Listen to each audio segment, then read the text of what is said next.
Good evening, everybody. I can't actually see you, but I can see there are some people in the room. So if you'd like to say hello using the chat button, that would be great. The chat's at the bottom with the little speech bubble. Who are you? Where are you from? Why are you here at 5:15 on a Friday evening? And we will get started in a few minutes when everybody manages to get in.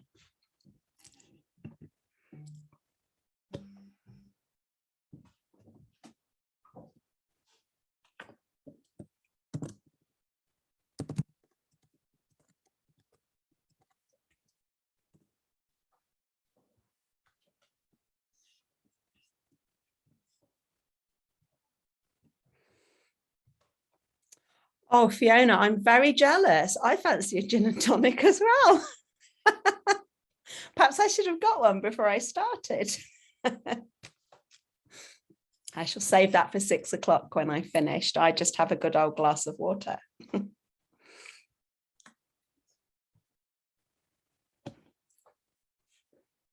I can see there's 19 people. Oh, there's somebody else. Hello, Sarah. Oh, interested in the subject. That's great. Have you got a gin and tonic, Sarah? I feel like Fiona's leading the way here. Perhaps I should go and get one. My water is not sufficient.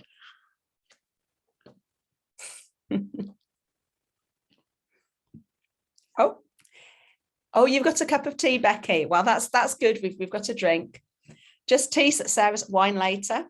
Hello, Melanie. Pleased to meet you. Great.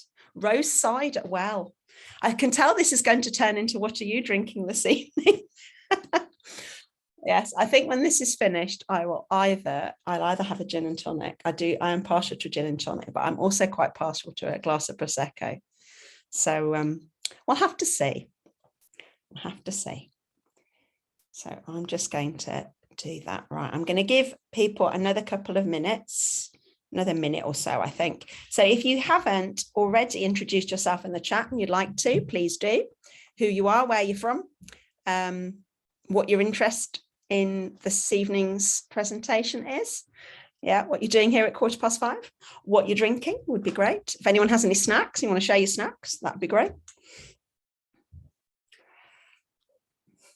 I've just had a digestive biscuit and a nice cup of tea.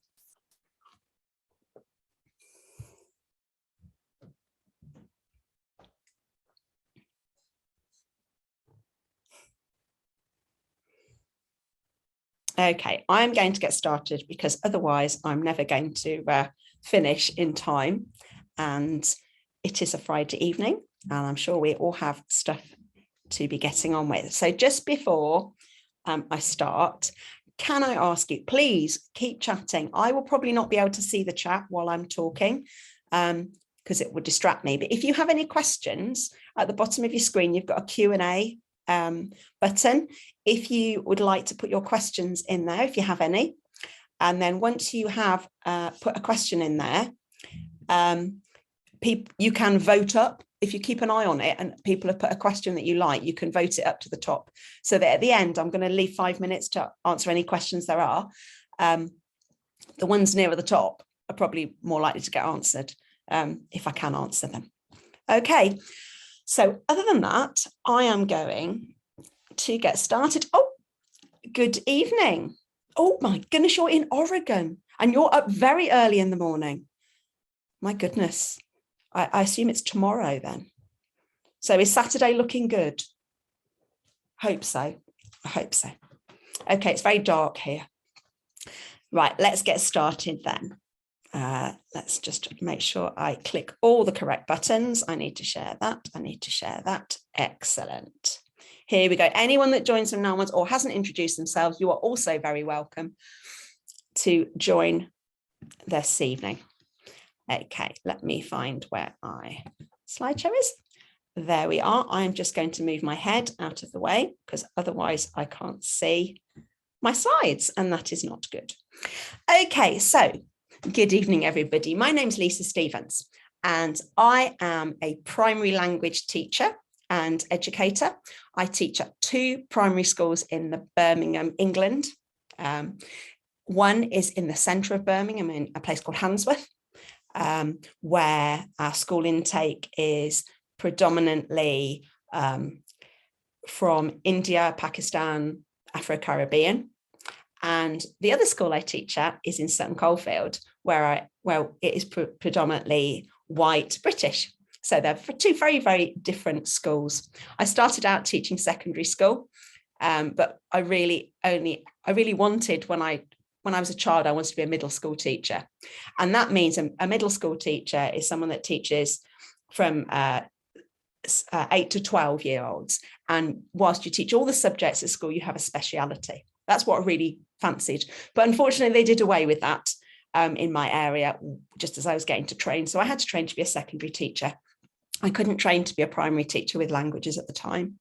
But after about 10 years of being head of department, being in charge of Spanish, I took a leap and left secondary teaching to be a primary teacher. And I have not looked back ever since. I love it. And I hope you can see through my presentation how much I love my job. And it's great when you get up in the morning and you want to go to work. There are some days when I still don't want to go to work, like we all have. But on the whole, I really love my job. Today, we're going to talk about using literature to support primary language teaching.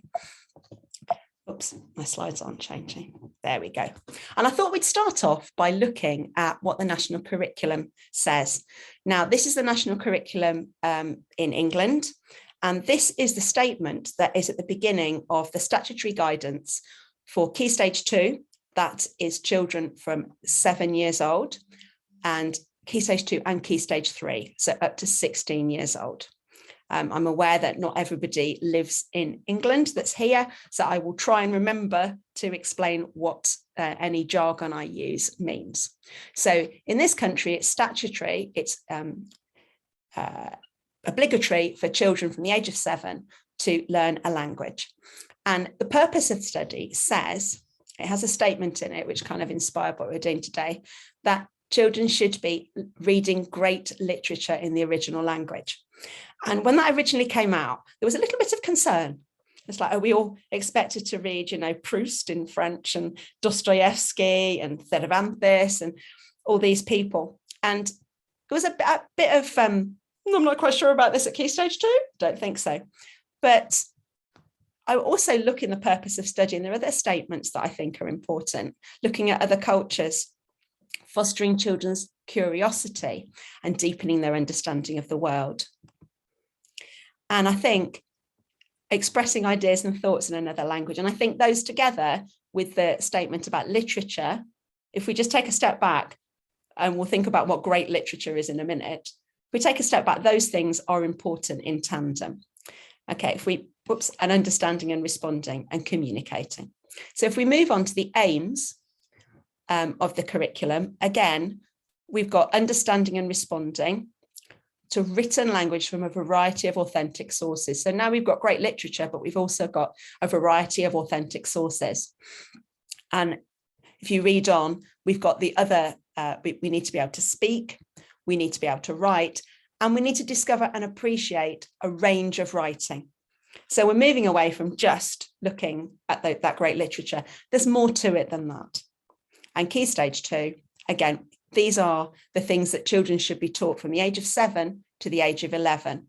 And if we look, it says to appreciate stories, songs, poems, and rhymes in the language.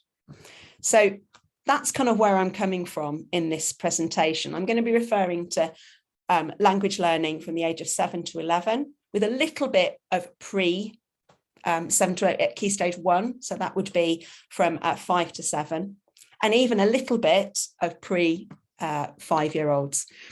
Obviously, some of these ideas can also be applied to older learners, but we're not looking at children that are at an intermediate or advanced level. We're looking at beginner learners.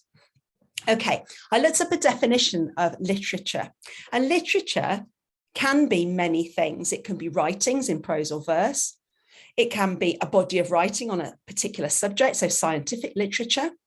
It can be a body of written work produced in a particular language or country or for age group. And it can also be printed matter. So it says leaflets and circulars. So hopefully over the next, however long I've got left, we're going to have a look at some of these types of literature and how they might be used in the primary language classroom. So I thought I'd start with printed matter. When I first started teaching, I used to go on holiday, and the internet and the World Wide Web and whatever was just developing at the time. So I used to literally collect things. And my suitcase when coming back from holiday was always full of empty cans and bottles and paper and posters. I used to take posters off walls, the fly posting in Spain, etc. But printed matter is also really useful, not just to promote the language, but also for language activities. So on here, we've got a couple of calendars. At the moment, one of my schools is involved in an Erasmus Plus project, the very last Erasmus Plus project probably that will ever exist, with 4 other countries. And 2 of those countries are Austria in the top left and Greece in the bottom right. Bottom left. And they have both those schools have sent us a calendar. And this is good for promoting different languages and for getting children to look at different languages and also different scripts in which the languages are written and trying to decode. So looking at this one, we can see that we've got the days of the week, but can you work out which day is which? Can you work out it's April? So this one says Palmmontag. I'm trying to squint and read. And what do you think these words mean? If it's April, these are festivals, what would they be? And you might, relate it to the calendar in this country. Oh, that's if I tell you that's where am I? Oh, I'm reading it down. That's what's confusing me. So that's a Sunday. So Sonntag is a Sunday, and relate the word Sonntag to Sunday, and so on. And we can see that we've then got Easter is here. If you were to look at the same page on the Greek calendar, it wouldn't be quite the same, because in Greece, they celebrate Easter later because they follow a different calendar. I have discovered this during the project. It's all very exciting. But here we can see how you write November in Greek and look at that interesting script that it's written in. We've got a map. Maps are good for directions, but they're also good for pronunciation practice, can you name the different streets? And also just for interest. Oh, look, and I discovered when I was looking at this earlier, it says Arsenal Militar. Do the children think that that's a football ground? Are Arsenal playing there? There might be confusion, and explaining the origins of the word Arsenal. We've got a leaflet here. And this little booklet I found really useful. At the moment, my year 5s are learning about big numbers. And there's some information in there about different countries and lots of different statistics. So getting them to practice their numbers with a real purpose to find out about different countries. You can talk about the population. You can talk about how many people there are in parliament. You can talk about the year that it became a country and so on. Okay, so that's printed matter. Then song. I think song is literature because the lyrics of a song are like poetry. And the beauty of song is that you are involved as a community, everybody together.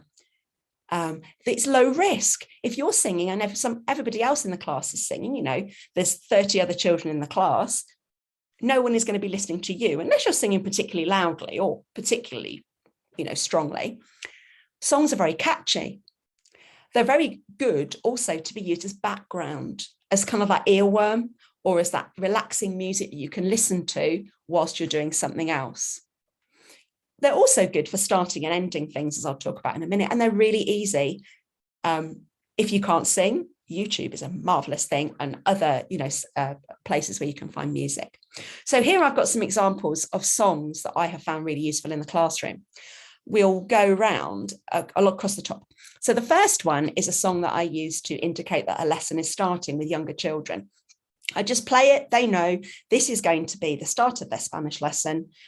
After listening to it a few times, they'll join in with bits of it. There's a bit in the middle that's quite difficult to remember, but the hola a todos, buenos días is very, very repetitive, and they will join in with it. This one here is a French example, which is great for listening out for different sounds. So this practices the U sound. So coucou, ibu. You can play games with it, standing up, sitting down. At the bottom here, we've got a song that I recorded. I found it on YouTube and I shared it with the children in lockdown as a way of keeping their Spanish up, as a way of getting them interested. It's a nice clapping game that goes with it. Great way of getting a little bit of culture in as well. And the bottom right comes from Lightbulb Languages, created by the great Claire Seckham. And this is a slide of a song that I taught to my year fives when we were doing the weather. And it's a great earworm. And if asking questions is something that children quite often neglect, the teacher's the one that asks the questions, they answer. So this is a great song because you keep asking the question. And when I asked the children at the end to reflect back on what they could do and fill in their I can sheet, and I said, okay, one of these is I can ask what the weather's like. And they looked at me blankly. And I said, but you don't know how to say it. And I just hummed, and they all went, oh, que tiempo hace llueve, and started singing the song. So it's a great way of getting things stuck in your head. We then got some other songs here that I've put links in to play, but I think I'm going to run out of time if I play too many of them. But my presentation I will upload to my website, which is liseybow.com. So if you want to have a little look at them after the event, feel free and click on them. Just quickly, this is a great one for European Day of Languages, or a day when you're celebrating how we're all different, but we're all the same at the same time. And it talks about we all speak different languages, but we're all children, and hello in different languages. This video in the top right comes from a project I was involved in that was called Hands of the World, because we were singing a song, but also signing at the same time. So this is the song from Moana, How Far We'll Go, talking in Makaton. And there are, I can't remember how many countries, but over 30 countries involved, children who are all signing their own little part of the song. And then it's all together in one glorious celebration of our different countries and where all the different places we are. And the bottom one is the song from our Erasmus project. It's literally a hello song, welcome to our countries, and we are uniting with love. And it's a song that we sing whenever we have a project meeting, whenever there is a meeting between the children. It's a great way of celebrating language. Okay, so that's song. Oh, they're now all going to play, aren't they? Okay, I'm going to click on to the next slide before they all start playing. Here we go. So our next thing is chanting. I mentioned Claire Seckham a moment ago, and she has written a really interesting blog post here about making links between the model music curriculum and language learning. And she is much more musical than me, but I think the idea she had that we can use chanting and call and response is a really powerful one that we can use in the classroom. I am going to play her little video whilst I'm talking. Hopefully you can still hear me while it's playing. These are Key Stage 1 pupils who are hola, hola, doing a call and response. hola, hola, hola, hola, hola,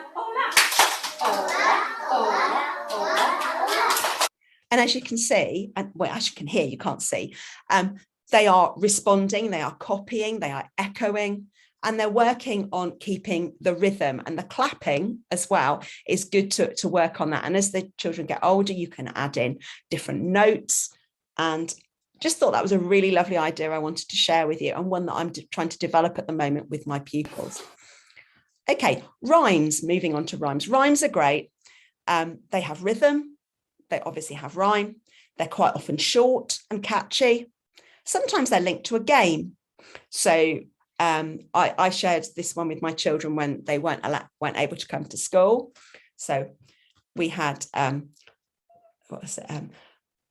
Choco chocola, la, choco chocote, te, chocola, chocote, chocolate. So it's got a little game, and you can do it this way with your hands upwards. You can also do them as call and response. On the right hand side, there's a slide of ways of getting children's attention. So you would shout hola, hola, and they would shout back Coca-Cola, or ¿Qué te pasa? And they would answer calabaza. And so I just thought it was a nice slide. I tend to count down from 5, but it's another way of getting little rhymes in. Okay, tongue twisters and rhymes. Here we've got a few here. I put this one in because my name is Lisa. So that was why I picked that one. But here you can see we're looking at rhyming. And here they've underlined the words that rhyme. I think this is also interesting because it's written in cursive script, in the kind of script that they might, Spanish children might write in. So it's nice to see different ways of writing things down, not just printed. I got these books when I was in Mexico on another little visit, just very cheap from the newsagents, just picked them up. They were little kids' books. And there's lots of different activities in them here. I hope you can see my pictures over the top of it for me. But at the bottom here, we've got some words that fit in those gaps. So it's a little tiny challenge for the children. So, para ser bruja preciosa, debes oler siempre a ajo. Tiene la cara verdosa y los pelos de... And then we pick the word at the bottom that we think is going to rhyme. So we need to know that it's going to rhyme with ajo. So there's our couple of rhymes there. And that brings us on to the idea of phonics. Now, recently, over the last year, I have purchased this book, Physical Spanish Phonics, and started using it with my year 3s and 4s. And I have to say, it's been one of the most successful things I've done in terms of giving children independence, because by teaching them an action and a sound that go together. So, for example, a, I, o, and then u, and things like but a deflating balloon. When children either read a word and they're not quite sure of the pronunciation, for example, the word azul, if they look at it and they go azul, I can just go and they'll go, azul, because they remember that that is the sound. Likewise, when they're writing, if they're not quite sure how to spell something and they're trying to be independent, they say, how do you spell it? I said, well, okay, think about when we learned our physical phonics, how would, if you say the word, which of those actions would you use? And if they're still not quite sure, I might go, I don't know, the one where you're coughing, it makes the h sound. Oh, yes, I remember. Yes, that's how we would do it. Rojo has got that sound in it, hasn't it? We've got various other resources here that have been shared. These are linked when you get the presentation. Sue Cave wrote the French version and then moved on to the Spanish version. We've got this that recently come out that's got songs linked to French phonics. Perhaps one day someone will write some Spanish ones. That would be great. I have to say, I teach Spanish, so a lot of my examples are going to be Spanish. I have tried to put in some that are French, German, the odd other language, just for a bit of variety. I'm really sorry, but because I teach Spanish, the ideas kind of are easier to get to in Spanish. But, you know, if you need French ideas, I'm sure I can find you some. And if you want to ask questions, I can probably point you in the direction of some other places. So we've got some more rhymes here. This was one of the first ones I learned, debajo de un botón, ton, ton, again, with a repeated sound. We've got ton and din. Here we've got one that Ruth McGee's made that is looking at these sounds. And again, she's highlighted them. So that actually comes from a song, but could be done as a rhyme. And down here, we've got Marie Odile, who has specifically written some rhymes on certain phonemes. So this one is on the wa. C'est regardez-moi les yeux sur toi. And so on. So there are some ideas there. Again, Marie Odile has shared them on her YouTube channel, which is linked in the presentation. And this is one that I particularly like, Patan Class, which practices vowel sounds. So each time, Patan Class in the second verse becomes Enclis Patenclis. And Inclis Patinclis and Onclos Patonclos and Unclos Patunclos. Children love it because they're playing with the language. They're practicing their vowel sounds, but they're playing with the language. Poetry is an extension of rhymes. It's still got that rhythm, it's still got that rhyme, but it introduces the idea of figurative language. It has a structure, and it also introduces writers in the language of study. So for National Poetry Day last month, my year 3s and my year 5s, actually learnt and recited a poem that came from a book called Poesia that Claire Seckham sold has in her selfie shop for Ideas Education. And they practiced their poetry. Let's see if one of these will open. It may not. Right, here we go. ¿Qué tiempo hace? Un poema. En Maracó hace calor, en Amadea nieva, en Cheste, en el este, hace sol y hiela. And so on. So I've now got out of my presentation and I can't find where to get back to it. There it is. Okay, so this was just for National Poetry Day. I also wanted to highlight Gloria Fuertes in Spanish is a really great poet who writes really simple poems, but you can do a lot with them. So this one is called Paisajes para que los pintes.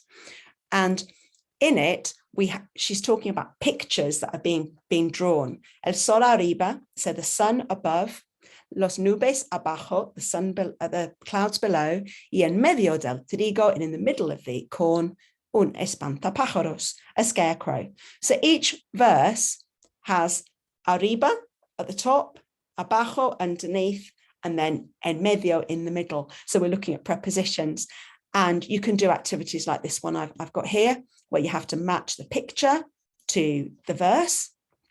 You could get children to draw their own picture and substitute in the nouns that are in their picture, very, very simply. The one at the bottom, en un país mágico, is all about unusual partnerships. So la gata amiga de la rata. So the cat is the friend of the rat. El gato amigo del ratón. The male cat is a friend of the mouse. La bruja amiga de la niña. The witch is a friend of the little girl. So there you could work on odd pairs. So here we've got el sol, el calor y el frío. We've got el sol y la luna. And we've got, I can't remember what that one was. I think it was la radio y la televisión. So we've got pairs. So we can have noun, amiga de or amigo de, and then the new item. I've written 2 blog posts on those with more ideas. There are lots of blog posts that I'm going to refer to that you can go and look at later. Okay, prosody is something that in the English curriculum at the moment for English language is very, very high, and reading is very, very high priority at the moment in the teaching of English in this country. And this poem by Gloria Fuertes, Doña Pito Pitura, is one that I used with my year 3s to practice their prosody. You can practice in Spanish just like that. I can't show you their faces because I don't have permission, but I'm going to try and play it to you. I hope you can hear. 1, 2, 3.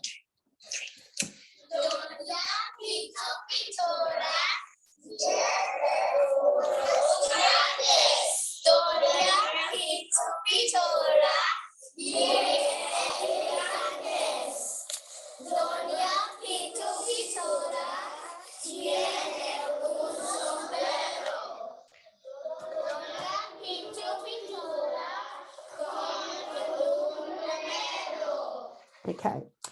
I really enjoyed doing that, and actually I wish I'd recorded that. I have 2 year 3 classes at that school, and the other class has a very, very enthusiastic Italian young man in it who was literally screaming it. He was so excited and being so Italian about it, but he got so excited he kept getting the words wrong. So I had to show you I had to play you the one where they were actually doing it properly. That was the 2nd time they did it. By the 4th or 5th time, they were getting a bit of expression into it. And what you can't see is they're doing actions. So tiene unos guantes, she's got some gloves, un sombrero con un plumero. So we're practicing. This is another story. This was year 1. And the story is based on Yummy Yucky, which is an English book. But que asco, que rico, que asco, and reading the story and pulling the face and saying the words with expression is a great way of working on prosody. Okay, stories. I love using stories. There's something very, very familiar about being told a story or curling up with a storybook, something that takes me back to my childhood and just having a pile of books. You can often find me sitting on the floor of a bookshop or a library, just surrounded by books. I'm actually surrounded by books now that I may lean down and pick up in a minute. But it's comforting. It's not threatening. They are repetitive, particularly the ones that I would choose to use with primary age children. They're adaptable and they're a great way to stimulate future work. So here's some ideas. If you're looking at numbers, you can use a book that counts. So this one, starts with 10 little bugs walking across, and each time one little bug disappears. So that's great for younger learners that are learning to count, and you have to count backwards. Here we've got a little rhyme in German, and at the bottom is a song counting in French. And then this book I use with slightly older learners to practice their maths. It's all about two little children. These are the two children whose mum makes them some cookies. And there are 12 cookies. And you're asking children to say, how many are each of the children going to get? And then someone knocks on the door. Llaman a la puerta. And some more people arrive, and then you have to do some more maths, how many cookies they're now going to get, until the kitchen is full of children. And then I'm not going to spoil the story, but the children are hooked because they want to know what's going to happen next, because the door keeps knocking. But they're also practicing their mathematical skills. And that's a way of getting a little bit of cross-curricular work in there. Also, animals. Animals are also a theme that is quite often used in the primary classroom. And I love this book, Mezcla Pop-Ups, La Selva. And in it, it's very, very simple. It's only got single words in it.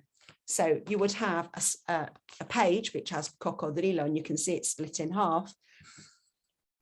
So you can split the page and make new animals. So we've got an hipodrilo there.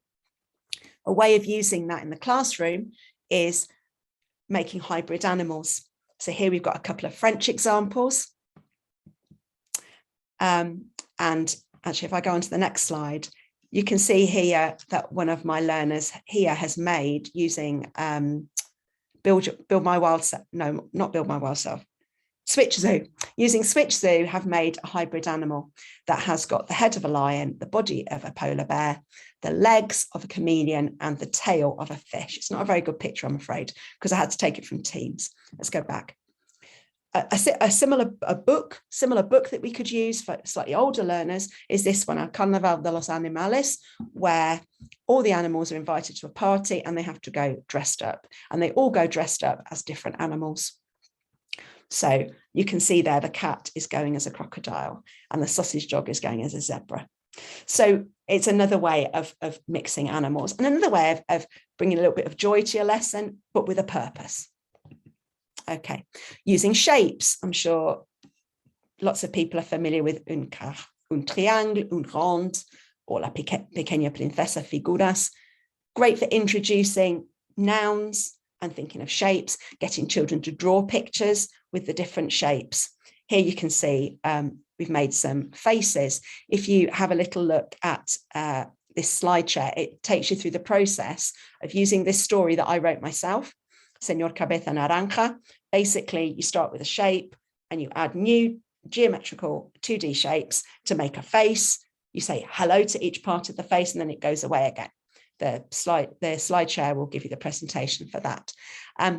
This slide share talks you through the process of that, moving on to the children making their own faces, moving on to them writing the sentences. You can see they're not perfect, but the whole idea was to get children playing with language. These were year 3s that did these. And then they made a book using Book Creator with the sound. So they recorded the sound. They were actually underneath chairs and all kinds of places trying to record and get a bit of peace and quiet. So that was really interesting. Another book here, Veo Veo, which I've written about. So I'm not going to expand on that, but basically it's the idea of using nouns to build layers on top of each other. It's a really lovely book, very simple. Another 2 there. I love Sandra Boynton and Eric Carle. They're probably 2 of my favourite authors, and whose books I use most in the primary classroom because they've got such beautiful visuals, and the rhythm of them is great, and they're easy for the children to adapt and make up their own versions of the stories. And Ojo Oso is one that I've recently shared about. These 2 presentations are all quite long, a whole full length presentation that I've given at conferences before. I'm very conscious that I'm going to run out of time. This is a sequence of how you could use literature, how you can use song and rhyme and books in one unit. So this is one unit of work. This is introducing children. The very first thing they do, learning how to say hello and goodbye, ask someone how they're feeling, ask and give their name. So we've got a couple of songs here. We've got here a song that this one practices greetings and how are you, but just with one answer. This one has a variety of answers to how are you feeling, 6 different ones, positive and negative. This one teaches the question, ¿Cómo te llamas? We've got a rhyme here that is practicing again our feelings, but with rhyming. That comes from Español. Here we've got some mini books for practicing reading aloud. And these 2 books are great because they have very, very minimal words, but they just practice the word buenas noches and saying good night. And here we've got a bit of intercultural knowledge. We've got Rafa Nadal, we've got Frida Kahlo, introducing children to different people that speak Spanish, alive and dead, from Spain and also from other countries.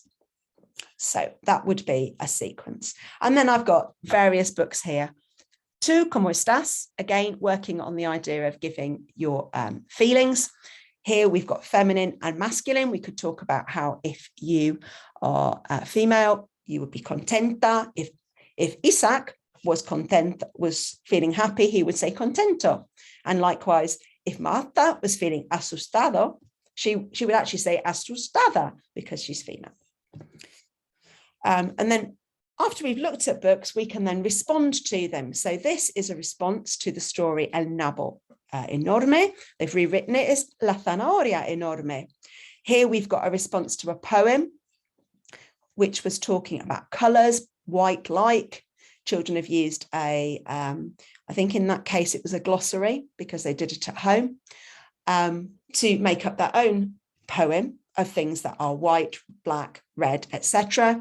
And here we've taken a text about our family and we've adapted it.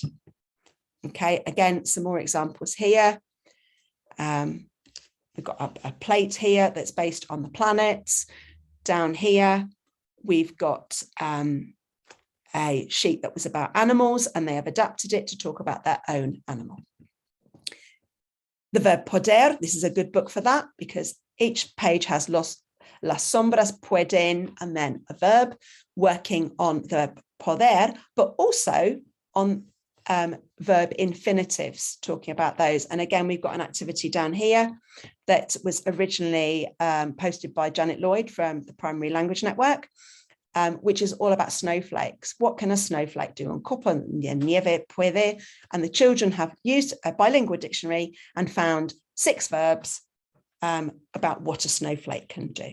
So that would be a way of going from there. This one is also on verbs. As I say here, AR verbs and a few others in the third person, both singular and plural. Ser and colours, here are 3 books. I apologise for that picture. I don't know why it's so fuzzy. But de qué color es elmo? Very simple. ¿De qué color es elmo? ¿Es elmo blanco? No, elmo no es blanco. This one uses the plural form, las fresas son. And here we've got the negative form, los limones no son. And we can look here at adjectives. We can look at, oh, that's my alarm that says I've been talking for a long time. So I need to be drawing to a close shortly because you might have some questions. So these are taking it from singular to plural. We can talk about adjectival agreement. We can talk about how it has masculine and feminine nouns, singular and plural nouns, and use that as a stimulus for future work. We've got loads of other books that I can recommend here. This is for grammar, punctuation and spelling in multiple languages. We've got some PSHE books. The Artist That Painted the Blue Horse is one that they use in English PSHE, but it's in Spanish. I think it's in French and German as well. But it's all about why shouldn't the artist paint a blue horse? Who's to say the horse can't be blue? This one is all about different families and different family makeups. And then we've got books that celebrate the joy of languages. These are all about people who speak different languages, including animals. children love the fact that animals also speak different languages.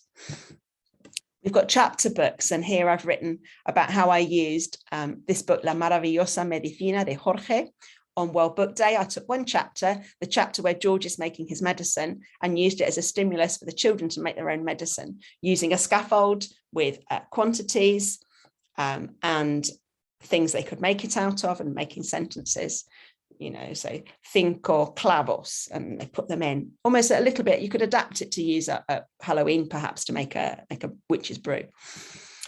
Picture books are great because they haven't got any words, and children can put their own captions to it. Belonging is a great one. It shows somebody's a view from someone's window as they grow up, from a baby right up until being married and having their own child. Really lovely book. Going back to right at the beginning, and this is probably where I'll have to stop. Language grades. Yes, there is room for teaching children and using the texts of the great writers, in inverted commas, of languages. So Don Quixote can be shared with primary age children. The top left book is one that is literally a board book that just introduces some vocabulary. Here we've got a book that has got pictograms in it. So you could read the story, and the pictures are actually going to help you to decode the story. And I I've been looking for this all day, so I didn't have time to put it into the slides. But my partner school in Spain actually shared the story of Don Quixote with the children at my school when they came to visit the week before lockdown. And they actually got the children at the school in Spain, they drew pictures from the story. And then in English, they cut it up. So my learners listened to the story and then put the story back in the right order. So that's a lovely idea for using an authentic story that you would probably think was too difficult for a primary age child. We're moving on. Lorca, I love Lorca. Is it appropriate for children? Yes, I've got a book of poems that are suitable, that are aimed at children. And I've given you an example of one there. Antonio Machado and his Campos de Castilla. Love his poetry. You can use it. We use the little extract from La Primavera that was in the QCA scheme of work way back when. So La Primavera ha venido, nadie sabe cómo ha sido. And you can see here that the child has rewritten that second part, en medio del prado, instead of there being a Margarita that's the teacher, they've decided that there is a clown, and they've rewritten it. And everybody in the class wrote their own version. You can use Le Petit Prince. Here I've got it in Spanish, but can you see it's a dual language text here? So whilst I'm reading the Spanish, the children can be looking at the English words and understanding what's going on. They're being exposed to the Spanish words, but at the same time, they can have the fallback and the security of knowing what it says in English as well. Non-fiction texts are also literature. And there's some examples there. Oh, sorry. And at the bottom here, this is a link to a really lovely site in Spanish that has got lots of little features, lots of little cards online with animals, with very, very short piece of information about them that is very, very useful to use when you're talking about animals. And that is the end of my talk. I've got some helpful references there. The Association of Language Learning Literature Wiki is full of examples of literature that you can use with primary children as well as secondary pupils. On my Pinterest, I've got loads and loads of links.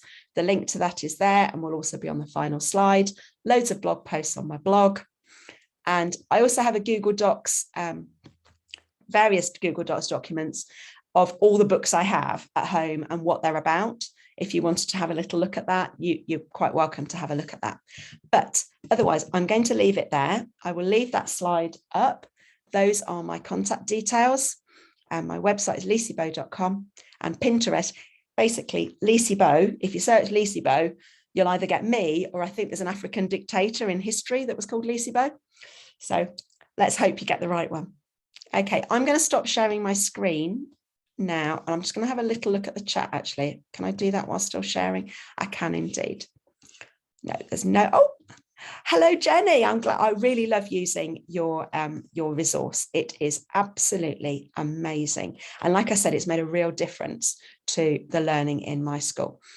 Right, I'm going to shut the chat now, and I'm going to stop sharing my screen. Are there any questions in the questions and answers? No, nobody has asked me a question. So if no one has, does anyone have any questions? No. Otherwise, I think I've gone 1 minute over time. I am very, very sorry. It's been lovely to find out what people have been drinking. I hope you've enjoyed your G&T. Melanie, I think that's a great decision you've made, ordering the French version of the Phonics. Lovely. Oh, great. I can see there's some people there now. So like I said, my presentation will be downloadable on my blog. I've just put it in the chat for those people that didn't see it quickly enough and write it down. But otherwise, I hope you have a lovely Friday evening and a lovely weekend. And that's me going. Thanks for joining me. Bye-bye.